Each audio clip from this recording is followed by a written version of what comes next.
Hello, everyone. This is Vibhor. You are seeing me as NASCOM admin. Vibhor Bansal, I have been communicating with all of you over emails uh, via campaign mailers. Uh, thanks for all of you to join in, and thanks to Puneet for coming in for this session.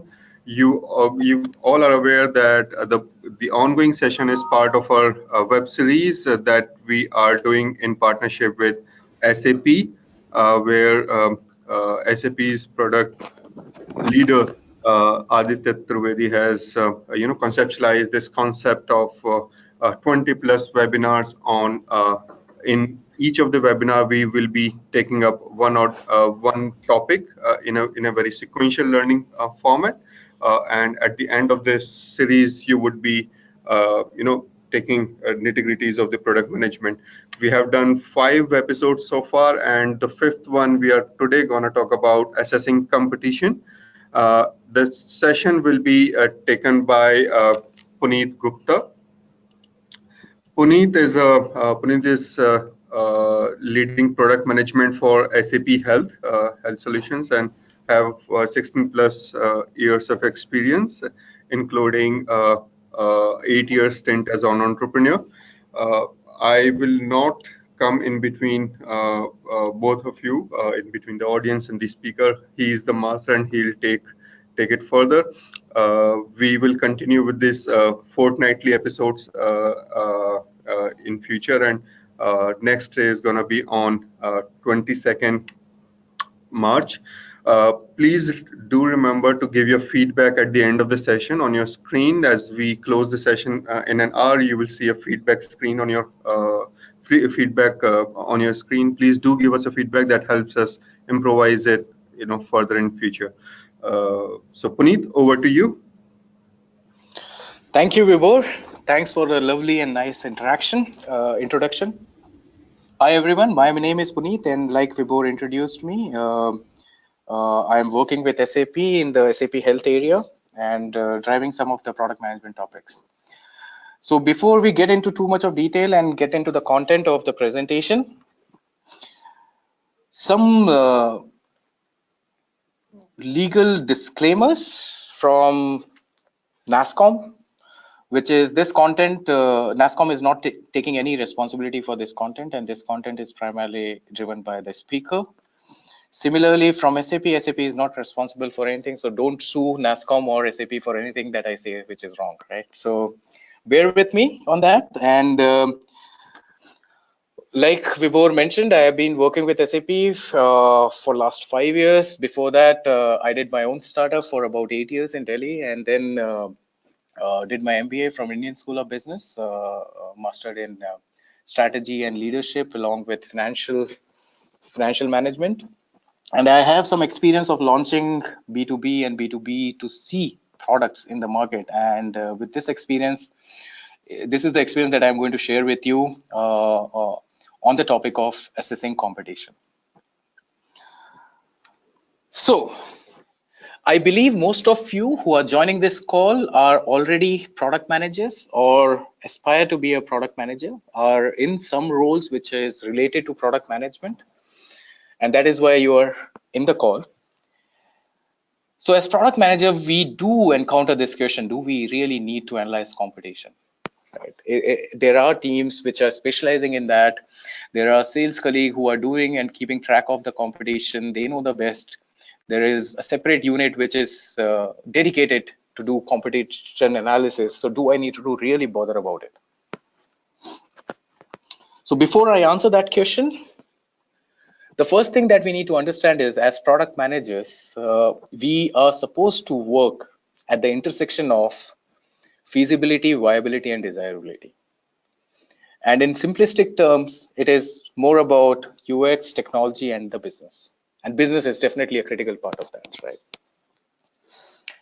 What we are responsible for is to define the vision of the product that we are building, define the roadmap, which includes the feature, functionalities, value that we will be delivering to our customers over years, over quarters, over months, over weeks, or tomorrow. And ultimately, we are responsible for the commercial success of anything that we build. Without commercial success, we will not be in our jobs that we are supposed to do. Competition does play a role in that, analyzing the competition. Now, as product managers in the industry, we are managing products which are at different stages of evolution, their own life cycles. And these are the 5 stages that we normally manage. We could be managing a product which is to be introduced in the market, which is going to be launched in the market pretty soon. It's a new product that we are building. It could be a product that has been launched in the market, and we want more and more customers to adopt our solution so that we can get more and more revenue and profits from the product that we have launched. It could be a mature solution which already has a considerable market share, and what we are doing is consolidating our market position and making sure that no competition is able to overtake us. Or it could be a product which was the market leader and slowly is seeing some kind of decline, and we are trying to make sure that our product can stay relevant as long as possible. Sometimes companies decide that they have to renew the product, and they start with extending the existing offering so that the lifespan of the product can be extended, and that could be a product that we are managing. Competition analysis is one topic which is relevant in every such stage of the product lifecycle. When you are launching your product, you have to be careful about what your competition is offering, at what price, whether you have a real competitive advantage, how are you going to compete against the existing players in the market. In growth stage, you are trying to always find out new areas of revenue, new areas that you can capture in the market. In the maturity stage, you always have to consolidate your position. You are always bothered about who are the new entrants players who are coming in, and how do I make sure that I'm still up ahead in the curve. At the renewal stage, what to do, how to renew the product, which are the key things which are missing, which are the key things that the competition is offering that I need to offer in my product to stay relevant or renew it. And decline, I want to overcome the decline or delay the decline as much as possible. And for all these answers, one critical ingredient that is there is understanding the competition. Now, before we get too deeper into the topic, let me remind you that the focus of this presentation or this content is not to make you a market research expert or an expert in evaluating and understanding the competition and devising your competitive strategy. But this is primarily meant for people who are in the product management function but have to do competition analysis as well. So the basic thing about analyzing the competition is to find answers to these 5 questions, which is about who are the main competitors, what does the competition is offering in the market, what does the landscape look like, right? And then how are we unique, and what is that we can offer that they cannot or they don't. After finding all these answers, what we come up with is a competitive strategy and positioning for our product, which gives us a blue ocean advantage, which makes us unique with respect to our competition, and which is the great value that we provide to our customer. Now, the first question, how do we identify competition, right? And there's a great example of a company, Britannica. At least when I was growing up, Britannica used to be, the set of books that used to come from Britannica used to be the best set of books that you can have in your bookshelf. After having published, and it is the first publication from Britannica Encyclopedia came in some year like 1768, 250 years ago. While they were focusing on all the other publishers who were publishing similar books, similar content, what they didn't realize was there is something called internet which was coming up, and information was becoming more and more available to the people, and they lost out on the edge that they had in the market. But now they have realized it, and you will see Britannica Encyclopedia on iPad also. It's available everywhere. Now they have a software version, they have an iPad version, It's available online and you can go and browse it. But they lost out their edge by not being able to look into the competition, which was not their direct competition. We all face this problem, and this is one responsibility that we have to identify our right competition. So let's take an example of a company, Flipkart, and I assume that most of you know about Flipkart. It's an online retailer. They are selling various type of products online which you can buy and it gets delivered to your home. One set of competition that Flipkart has is other companies, other online retailers who are offering similar product services in the market. And it's very easy to guess all these competition that we are talking about, like Amazon, Snapdeal. It's pretty straightforward, right? Flipkart, whenever Flipkart comes up, we always talk about Amazon, right? What is more difficult is to find the substitutes which are there. And I'll come to that, how to find the substitutes as well. But substitutes are products or companies which are offering similar product, similar services, but they are not exactly what Flipkart is offering, or the company or the product that we are bothered up is offering. And this is a little more difficult to identify. Like Shoppers Stop, offline retailers, Big Bazaar. A simple Kirana guy who is your next, which is there in your neighborhood. Pepperfry, an alternate provider, right? A furniture provider. Flipkart is big, Pepperfry is small. They are only in the niche segment, but they are competition because they're competing with some offerings which Flipkart already has. And then there are a bunch of competition which are even harder to recognize and identify, and these are the future competitors. For example, Paytm, they started off as a wallet provider, digital wallet service is what they were offering, and slowly and gradually they are moving towards being an online retailer. So how do we identify a competition? And to identify these competitors, we have to ask three questions to ourselves when we think about them. Number one, what products, services are they offering? And more than that, I would say, think about the value they are providing or what problem are they solving for the customer. And if we are able to tune our mind to think more about the problem that we are solving with a product for the customer who is paying for it, I think we will have answers in front of us. Are they offering the product and services in the same market? With market, what I mean is the market segment. Are they offering to the same product and services in the same geography? And these are the three questions. If you have yes, and what they are offering is very similar to what you are providing as an answer to these three questions, then they are most probably your direct competitors. If some of the answers are no, or maybe they are not offering the same product, then maybe they could be your indirect competitors or future competitors. But you have to be very careful when you analyze the answers to these questions. For example, Alibaba, though it is providing everything what Flipkart provides, but what they are offering, the market for them and the geographic region for them is not India. And that is why they probably are not direct competitors to Alibaba. And this is one statement that I hear from product managers very often.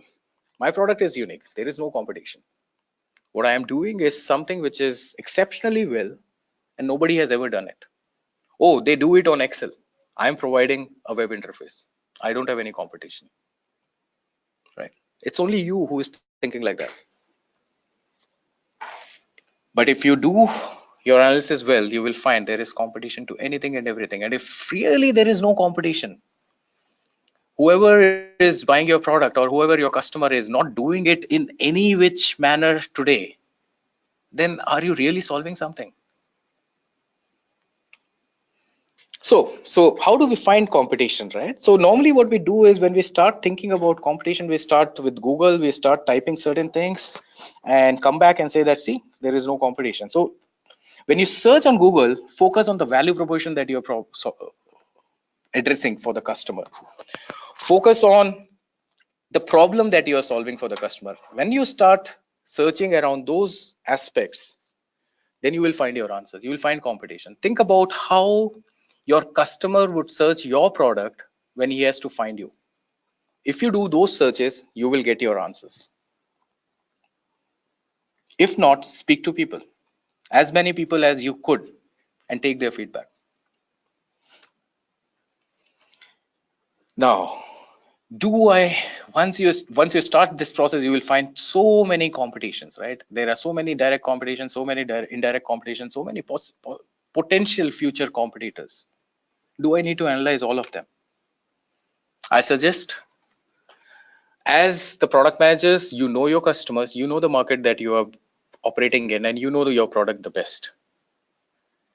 And apply this 80-20 rule, which is around 80% of the revenue is controlled by 20% of the competitors, and focus on the ones that are relevant to you. Now, how do we go about analyzing these competitors, right? What is that we have to analyze about them? Again, a set of questions that we need to find answers to, and that is what the analysis is all about. Number one, understand the full range of product. And I am highlighting the word full range here. It's not about the only product that you are interested in, the one that is nearest to what you offer, because uh, what is the trend in the market is that customers are relying on providers who offer a suite of products which can take care of all their issues rather than just focus on one issues. And in that case, you have to understand all their offerings and think about future possibilities and competitive advantages that they can gather from the other offerings that they may have. Are they targeting the similar market segment? I've spoken about this. Think about whether they are profitable. Is their profit increasing? Is their market share going up?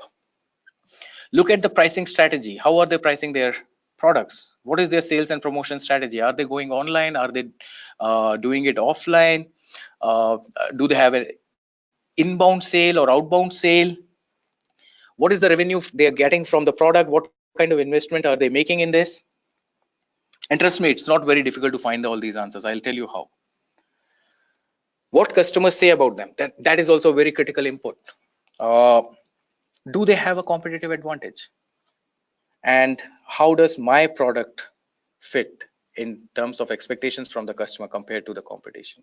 And this is a self assessment that you have to continuously do, and you have to be honest about these things.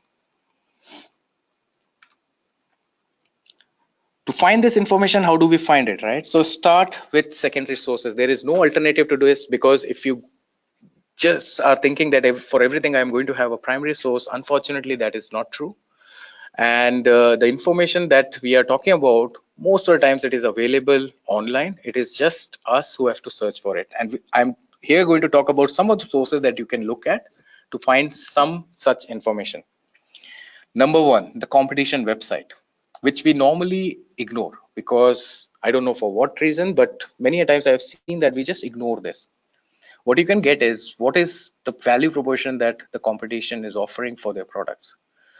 What is that they are highlighting for which they feel that their customers are going to buy or pay for their product? What is their pricing metrics? What are the product features? There are manuals, there are brochures which are available on their websites about the product. And they also have testimonials coming from customers. They also put the logos of their customers. Who are these guys? Find news articles, follow their pages, follow their social media channels, see what they are talking about, what they are doing, how they are positioning their product, what the media is saying about it. And this is the search result, which is from yesterday. Amazon is putting up or investing about 195 crore into its payment solution. Now this gives us a clear hint which direction are they moving, right? And should Paytm be bothered about it or not? Annual reports. If it is a private limited company, go to mca.gov.in, pay 51 rupees. And this is what they used to charge about a year ago when I last did my research on one of the competition that I was trying to analyze. You'll get their annual reports, their general meeting outcomes. All these have to be reported in the media. And if they are public limited, then you anyways don't have to bother. You can simply download it from multiple sources which are available. SEBI, right? Speak to your accounts team. But don't speak to them as the first step. If you go and speak to them as the first step, normally they would be busy and they might not give you time. But once you have done some bit of analysis, some bit of research, go to them, speak to them. They are the ones who are talking to your customers. They know who other competitors are coming in and pitching for the same value to your customers. Search for industry reports. If you have the luxury, please subscribe to such databases. You will get a lot of industry insights as to what is happening and who are the key players, what is the movement like, which are the real technical terms and which are the industry terms, and how market looks at your product.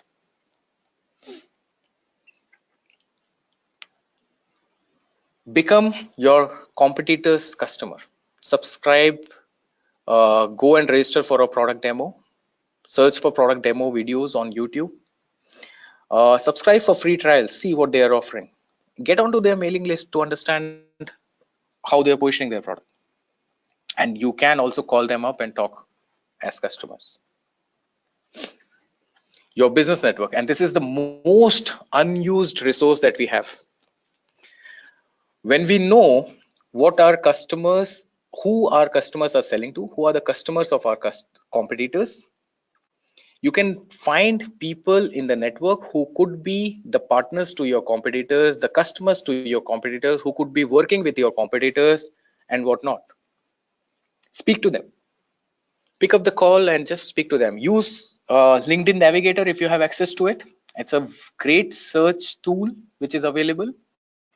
You can filter your search results by the country that you want to find people in. You can find the industry. You can filter it based on the industry. You can filter it based on their titles, job titles. You can filter it based on their education level, the companies they work on, and there are so many criteria which are available to you. And speak to these people. If you send out emails to 100, probably 10 will respond, right? Or 5 will respond. But there would be few who are going to respond. Speak to them. And then you have sources like Glassdoor where you can read about what their employees are saying about the company.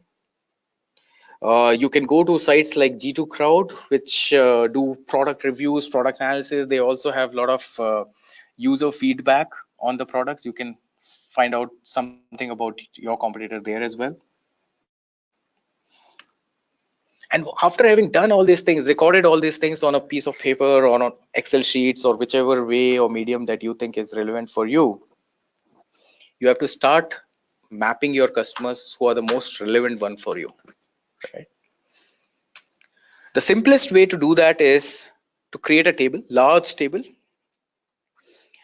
Whoever you have identified to be the ones that you want to analyze and continue to analyze, you start listing down your core feature, functionality, benefits that you provide to your customers, and see which all customer or competitor is also talking about the similar value proposition, benefits, or features. After having done that, also look at the price part of it, as to at what value or at what price are they offering these benefits to the customer, or promising at least these benefits to the customer. And having done this or created this chart, sheet, table, whatever you may call it, you probably would be ready to move towards identifying your competitive strategy and positioning strategy, so that you have the unique advantage which you can leverage when you launch your product or sustain with your product. Now, for doing that, first of all, you have to start with assessment of your own product. So remember that you have done some analysis, you have the table ready in front of you where you have mapped out all the key competitors that you want to position your product against. Now you do your assessment based on number one. What if the customer doesn't buy my product or any of the competitors' product and continue to do the problem that you're solving or handle the problem the way he is handling today? What does it mean? How does my product compete against that status quo situation? Is it more valuable for the customer, considering the price point that you're talking about, considering the effort that is involved to roll out your product in the customer's environment? Is it better for him to just continue with whatever you are doing, or is it still beneficial that they roll out your product?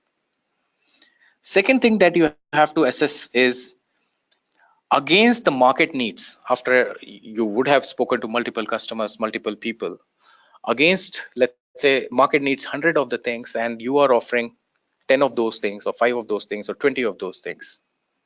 What is the gap which still exists? Against the competition, where do you stand? And against the future possible potential entrants, where do you stand? Having done this strength and weaknesses analysis for yourself and your product, you have to start focusing on the customer. Who is the end user of your product? What are priorities for him? And what are the top 2 priorities? And these priorities should be so strong priorities that if something goes wrong in this particular problem space, then he might lose his job. And if he is able to show some result in the same problem space, then he might get a promotion. Right? And these are the top 2 priorities that you have to think about, and draw these top 2 priorities on the X and Y axes. Create a simple quadrant, a 2x2 matrix, and try to find, and the positioning of your product should be on the top hand side right quadrant, because you are focusing on these 2 priorities for your customers, and this is how you segregate or differentiate your product from the competition. One example of such Gartner quadrant, which is available, is like they have plotted completeness of vision and ability to execute as the 2 key value proposition for the customer segment that they probably are focusing on in this particular analysis. And they have plotted all the competitors who are there in the landscape. The advantage of this metrics is that you know what is that you are going to talk about your product to your customer when you have to pitch your product against any other product coming from the competition. You know which are the 2 areas that you're going to talk about, which is your playground, which is where you have a right to win. Simplistically, it is all about, the competitive positioning is all about either you're offering more or better, or you offer something which is cheaper, then price would be one of the dimensions for you, or you offer something which is niche, dedicated for a particular market segment which nobody else is addressing and only you can address or you are addressing. Some examples for this: this is a Flipkart ad on the left hand side, and on the right hand side we have an Amazon ad. So Flipkart talks about transit safe packaging, so there is not going to be any damage to your product when we ship. Amazon talks about, okay, we will deliver it in 1 day, right? So Amazon is offering more and better probably in this case. Competitive advantage, which by offering cheap, Uber gives an ad for 7 ride at 7 rupees a kilometer. Ola starts competing at 6 rupees a kilometer. They're offering cheap. Offer niche. I don't know if you know about these 2 products. One is Pediasure and second is Ensure. Both of them are protein supplements. While Ensure is focusing on a segment of people, which is elderly population, Pediasure is focusing on children segment, right? Or children below a certain particular age. And this is how you create your own unique positioning in the market. Having understood this, last remark from my side, once you have identified your niche, you have identified your unique value proposition, you have identified the key pain points for your customers, you know your playground, where you can play and how you're going to play, on which dimensions are you going to play, you have to validate it. And the only way to validate your positioning, because you have to keep on iterating on this position continuously, is to speak to your customers, see whether they are buying into what you are positioning, whether they are really excited about the problems and the value proposition that you are showing to them, the 2 priorities that you have identified. Is it really exciting? If not, you have to again find the right value proposition for your customers. Remember one thing, customers are not paying for the solution that you are providing. Customers are paying for paying to you to help them get rid of the problem they are facing. If you focus on problem and not the solution part, if you can tune your mind to always think about problem, problem, and problem, probably you will be in a better state to find these right value proposition. And by any chance, if you're not able to find that topmost right quadrant position for your product, you have to go back to drawing board. You have to think, are you really doing something or solving something which is critical for the customer? Are they really going to pay for it? They may say that, okay, it's nice, it's good to have, it's lovely, I want it, but wants and needs are very different. People may want anything and everything under the sun, but they may pay for, or they probably pay for only limited things that are really needed for them to become successful. Otherwise, you have to think about the solution that you are developing. Is it really the right solution for the problem? Or you have to think about something else. Or do you have the capabilities to be different in the market, or you're offering just one of the multiple other offerings which are in the market? So this is the main content, and I'll open it up for discussions in a bit. So what I covered in this session is primarily about why is it important to assess the competition from a PM's perspective or product manager's perspective, how to identify these competitors, how to analyze these competitors, and how to create your own unique competitive position which is unique to you and advantageous for you in the market. Next session of the series is going to be on technology assessment, and you may reach out to Vibhor to register for this session or any information that you may seek, and it's going to be on March 22nd. So please, now the floor is open. Please, any questions that you may have, we can talk about those.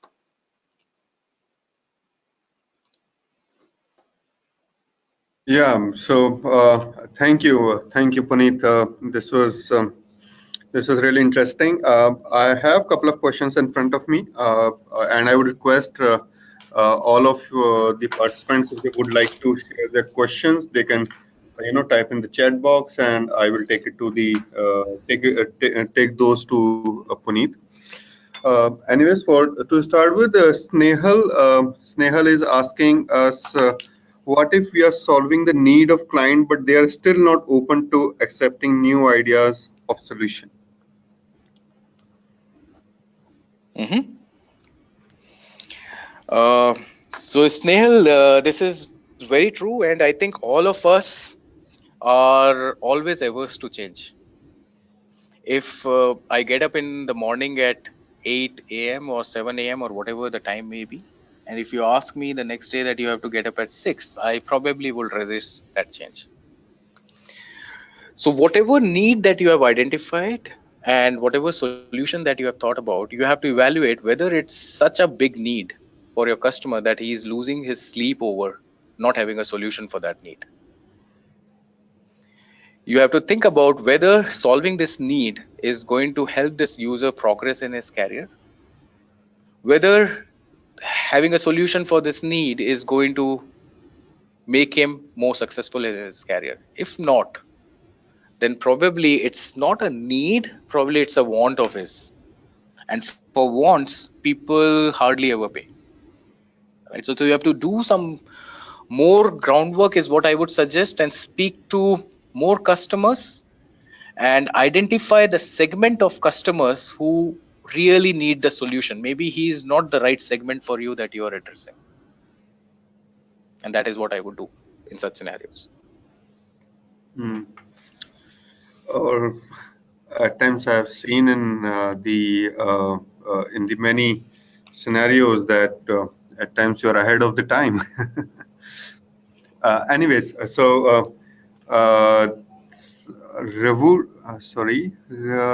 this guy RE, I think his name is Ravuri. He wants to know your favorite book on product management.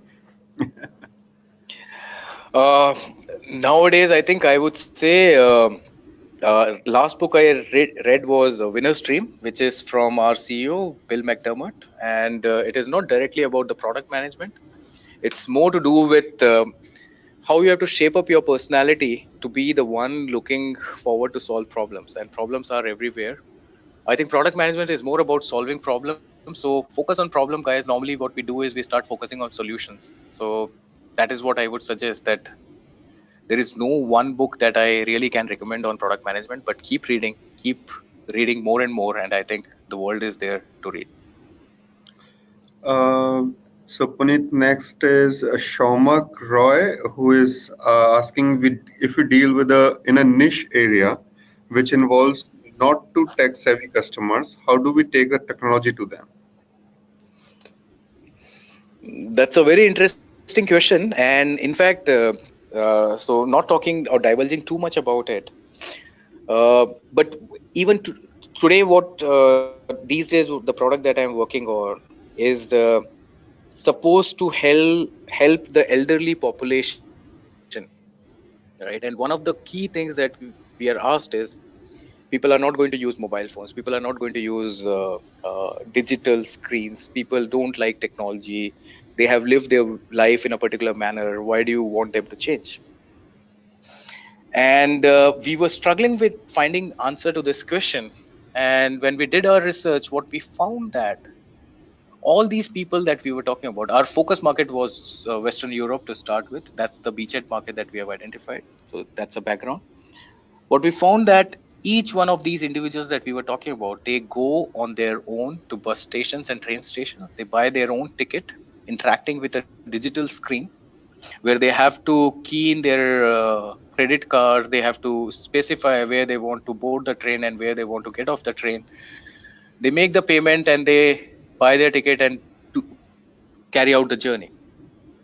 So I think resistance could be relevant in certain cases, but then you have to also think, it's very difficult to think about people these days who are completely alienated to technology. I mean, think about people who are in rural world. Probably they are not, we think that they are not using technology, but most of my research work that I have done in the rural India, I've seen that people are using mobile phones. People are using calls. People are uh, SMS is something that people are still struggling with. They don't know how to read it. Most of their inboxes are always full. But if you can think about ways of how they use technology today, if this is the answer that you have to think about or find, and then design your solution in a way that you can address that segment, or the digital illiteracy part or limited knowledge of digital that they may have. So for example, in our case, what we did was we designed our screens in a way, the interface was very similar to what they are used to operate uh, while buying the tickets for the train. That's how we designed it. I think this is more about studying your customer behavior or the consumer behavior than the competition, and maybe we would address that in detail at some other point. But next, I would like to jump to the next question. That is. Uh, Again, there are certain questions which I do not find it, relevant here. For example, one of them, and I leave it to you, Puneet, if you would like to take it up. How do you measure the business success for your product feature offering? Again, we are talking about competition, and if you are assessing your competition very well, you could, foresee something. But Puneet, up to you. Mhm. So business success is determined by the sponsors of your product. Yeah. Um, they normally define what do they expect from the investment that they are making in building the product that you are managing or defining. So sometimes the business success could be around adoption of the product as to how many users you have. Sometimes it could be around the revenue or the revenue of the product. Sometimes it could be related to the profitability of the product. Sometimes it could be related to the coverage that you have in the product. but that has to be primarily defined by the sponsors of your product, whoever is paying you money to build that product. And I think you have to speak to the sponsor to understand what the business success they define and how they define that. Hmm. Um,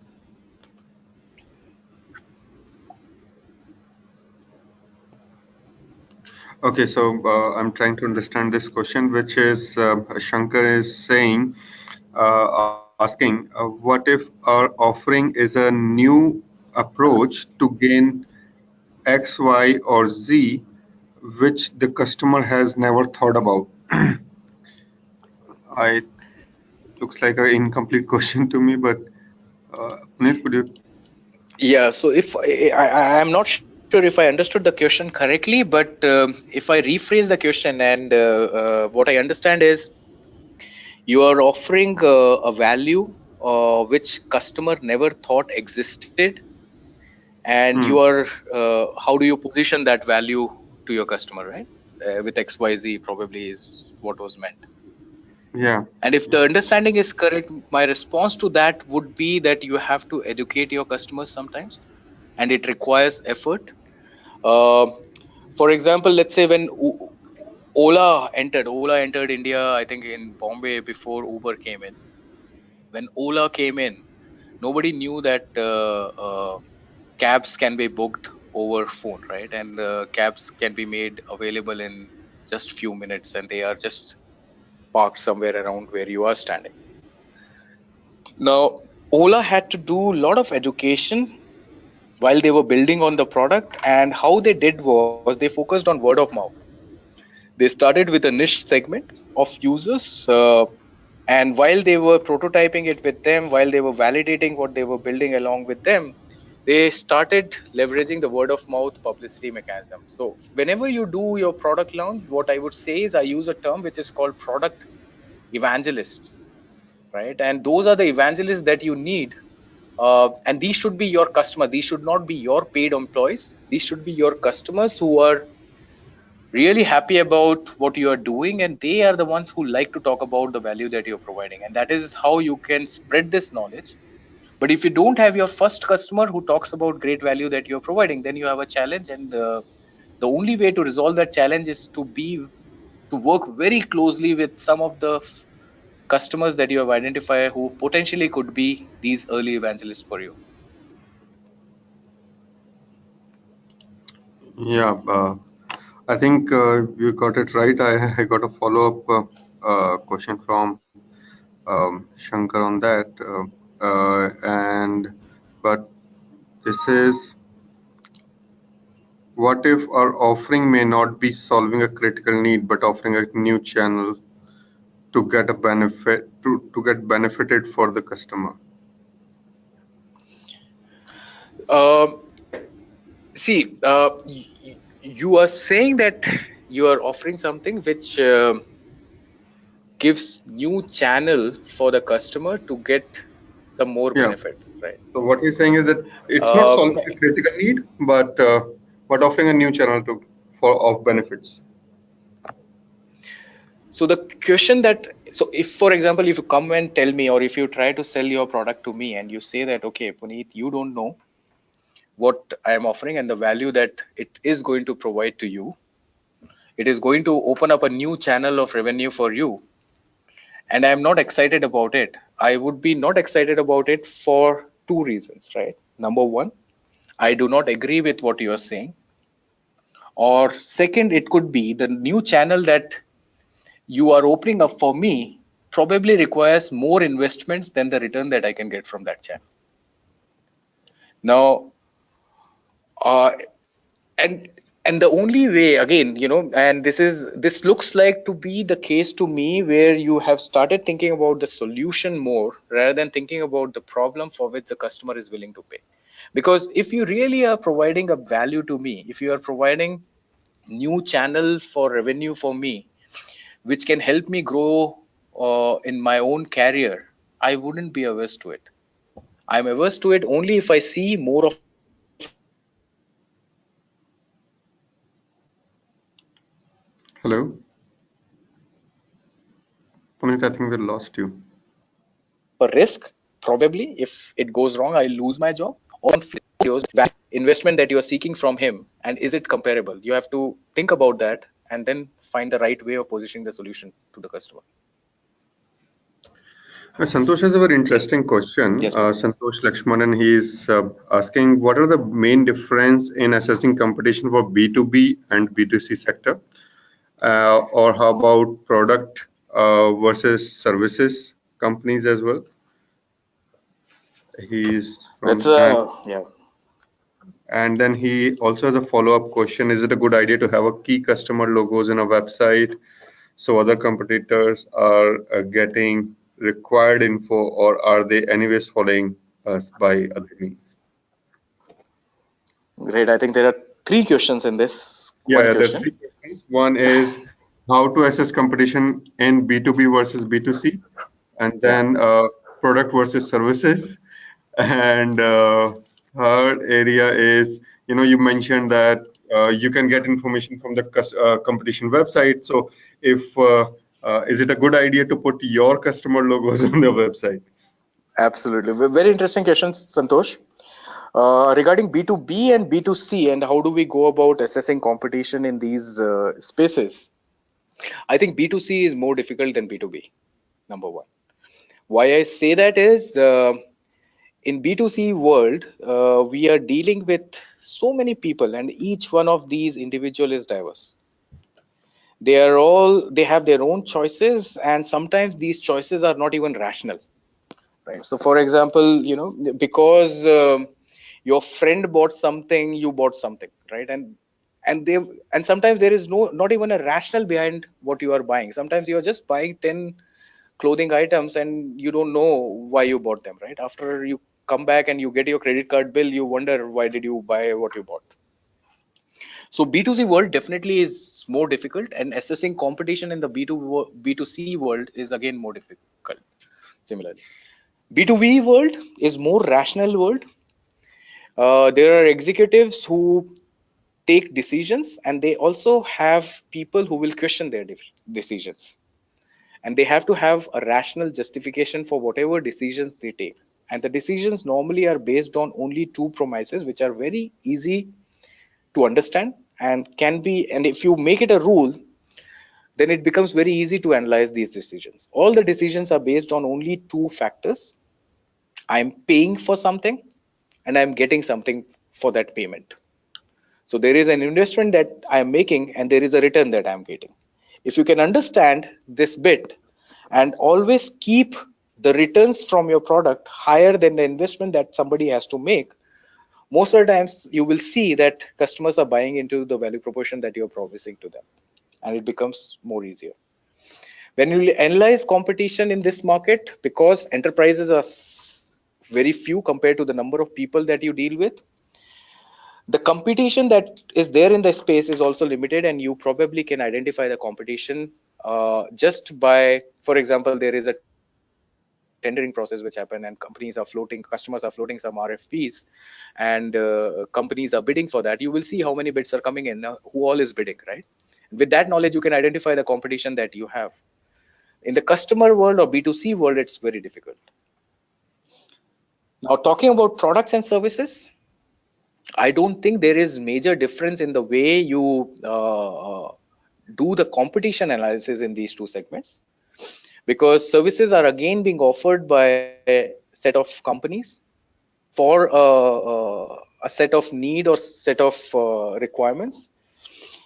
What primarily differs there is, number one, the capability side in terms of what kind of people they have, what kind of knowledge these people have, and the enterprise has overall, and what is the price point they are playing at.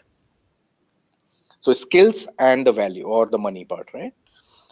And that is what you have to focus on mostly in services, apart from the geographical advantages that certain companies may have over certain other companies for specific accounts that they are chasing.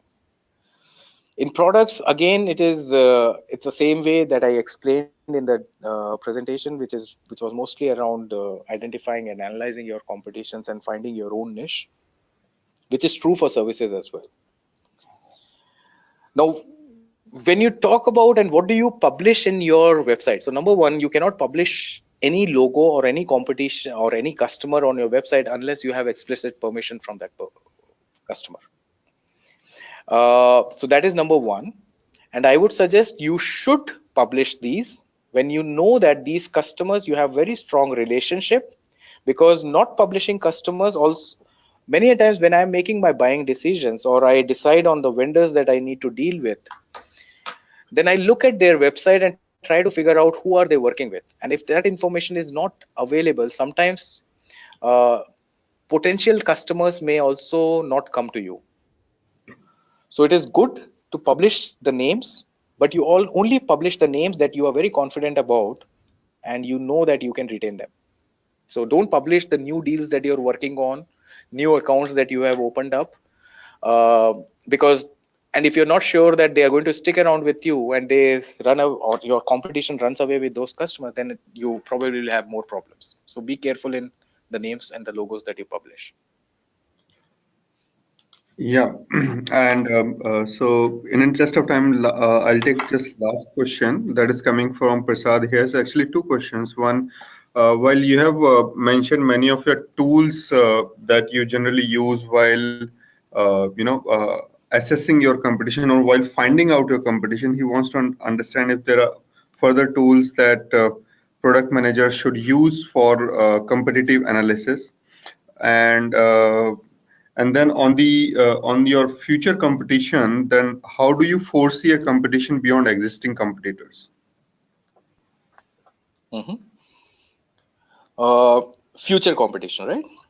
Yeah, so Okay, so you mentioned about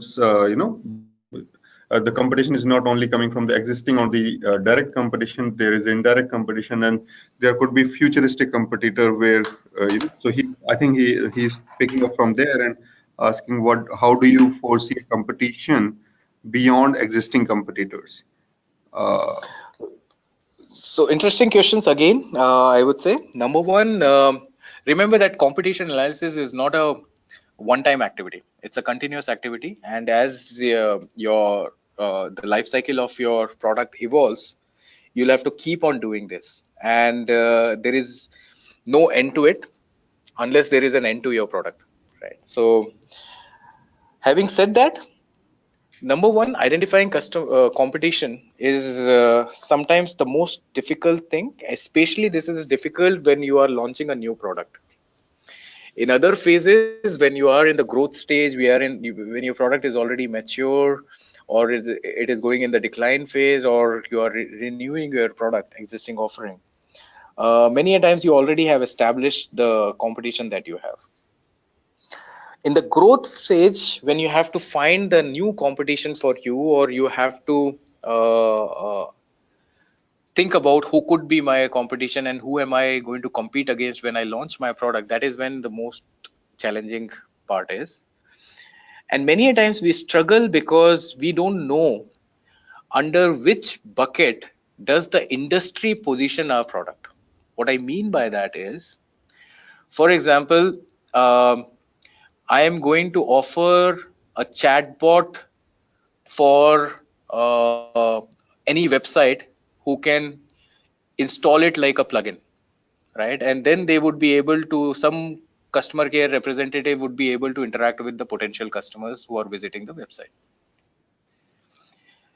So sometimes because I feel that it's a chatbot that I'm offering, and I don't know how to categorize this product, whether it comes under CRM, right, or it comes under supplier, because the website is catered to address the needs of suppliers. So whether it is coming under supplier relationship management, or is it just a communication tool, right?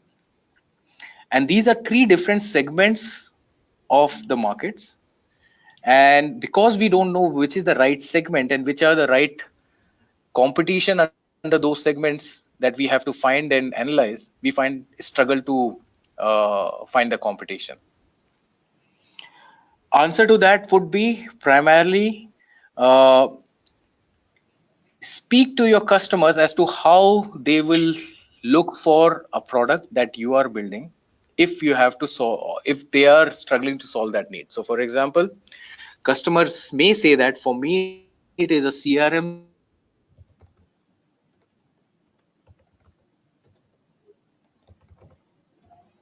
is a evangelism tool because I'm able to engage with all the potential customers on my website. Now, one possible market segment of CRM where you can position your product. And when you start looking for CRM tools which are available for websites, then you might get a lot of results, and you probably will get what kind of competition that you have in the market, right? So this is one way. But then at the crux of it, what lies is you have to understand the market, you have to understand your customers, and you have to understand your customer from the point of view of the problem that he is trying to solve. In this case, the customer is trying to solve the customer relationship and customer engagement issue, and that is why he is bucketing it under CRM. There could be another guy who is looking at managing the relationship with sellers or vendors, and he may bucket it in a different manner.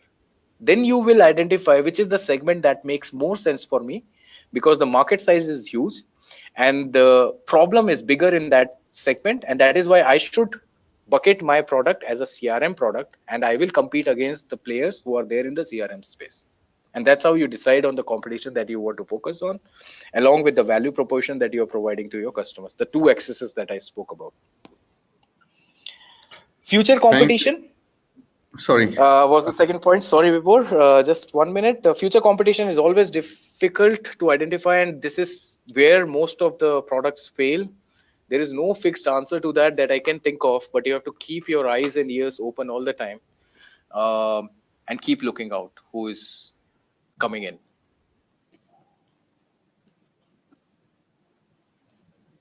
That's it Okay. from my side, Vibhor. Yeah. Okay, thank you, Puneet. There are many more questions, but in interest of time, I think we can take it offline. Maybe I will share those questions with Puneet and get those answers and share it back to respective folks. Or maybe what I would do is I would share your questions with Puneet, and Puneet can respond to them in an interview kind of a format on a blog post, and we can then share it with all of you.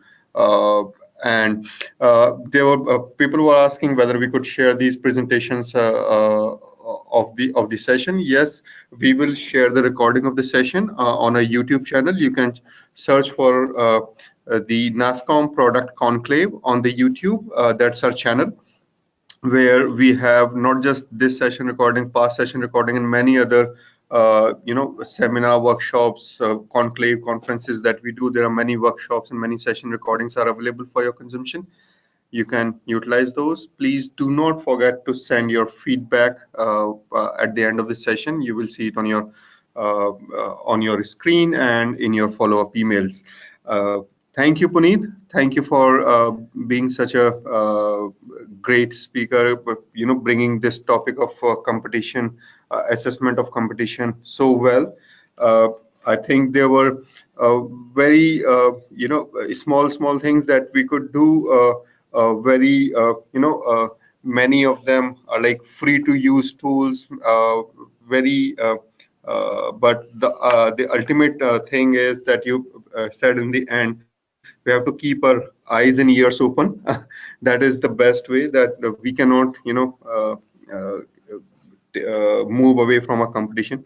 That is the best way to, keep checking on what's happening in the market. Somebody is diversifying, and that becomes your competition, which was not earlier. Or somebody's new comes up, and you keep your buzz open. So thank you, Puneet. Thanks a lot. Great learnings. And thank you, everyone. We'll see you in the next session on 22nd March. In between, we have some sales and legal sessions. I'll keep sharing those informations with you. Next week, we are doing a key sales matrices session, and then 28th, we would do some leadership talk, and 29th, we'll do some legal aspects of businesses. Some of them could be relevant to you, some of them could be relevant to your folks. I'll send those information to you. You can pass it on to your colleagues. And thank you very much. Thank Signing you, off now. everyone. Thank you. Bye bye.